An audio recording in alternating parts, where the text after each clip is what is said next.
Hi, before this video, you should already understand the words and concepts found in financial statements. Now, when I say financial statements, I mean the balance sheet and the income statement.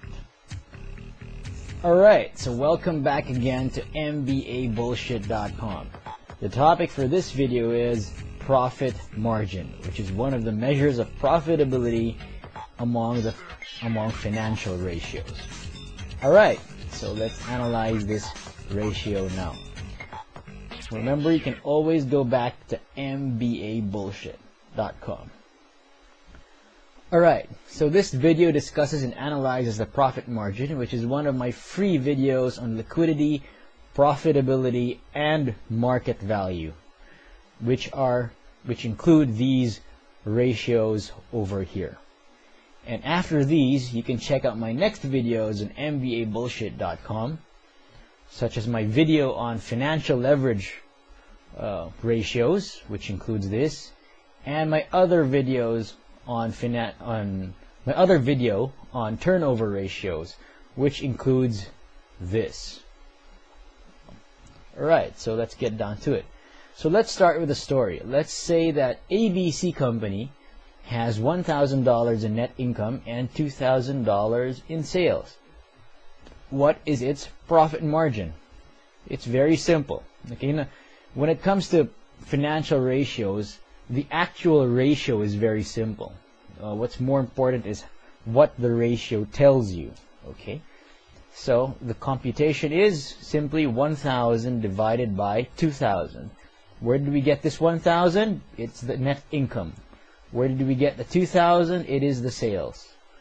And we divide that by each other, and we find that we have a profit margin of 0.5 or 50%, which is quite high, I think. Now, but actually you'll see later that high or low, it's relative, depending on what you compare it against, whether you compare it against a similar company or you compare it against your historical profit margin of your company or of this company. Alright, so what does a 50% profit margin mean? Well, simply it means that every time the company makes $100 in sales, it makes, on the average, a $50 profit. Okay, that's what it means. Therefore, a higher profit margin is usually considered better. Okay? However, there are some flaws in using this ratio. Okay? Some companies can have a very low profit margin but still be very profitable. For example, Walmart. Why is Walmart so successful? Well, there are many reasons why Walmart is successful, but I guess the main reason is that it's very cheap. The stuff you can buy there is very cheap. And one of the reasons why it's very cheap is because Walmart has a low profit margin. Okay, so they don't add much profit between the cost of the stuff they're selling and the actual sales. Okay, now, so Walmart has low profit margin but huge volume, and they end up with huge profit in the end. Okay, if Walmart were to try to increase its profit margin, their prices would go up and they would lose volume, and they probably would become not profitable. Okay, because people like going to Walmart because it's cheap. Okay, so that is one of the flaws of this. Now, the second flaw in using this ratio is that a high profit margin does not necessarily mean high cash flow. Remember, financial managers prefer cash flow over profit, or instead of profit. So, in some cases, well, not in the case of Walmart, because Walmart is a cash business, but in some cases, in some companies, a company might have a high profit margin because of accrued sales and not cash sales. Accrued sales means you made the sale, but then the customer hasn't paid you yet for the service in cash. So, if you already made the sale and the customer has not yet paid you, that will still appear as a sale in your income statement. Okay?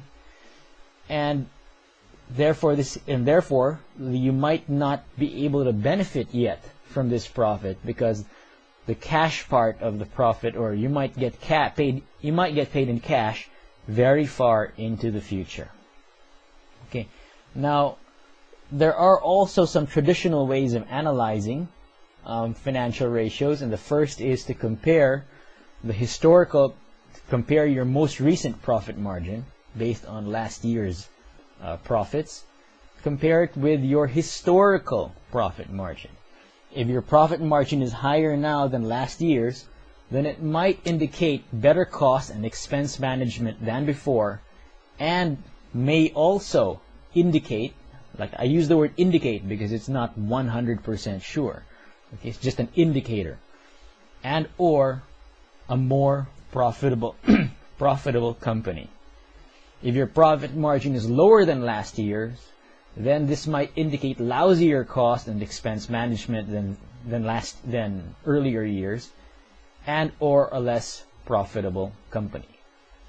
The next thing you do in traditional analysis of financial ratios is to compare the profit margin to other similar companies. Okay, similar companies. Now, I stress similar companies because it's useless to compare the profit margin of Walmart to, for example, a car company like Toyota. Obviously, a car company would have very high profit margins, but less, or a car company like, no, not Toyota, maybe a car company like Ferrari.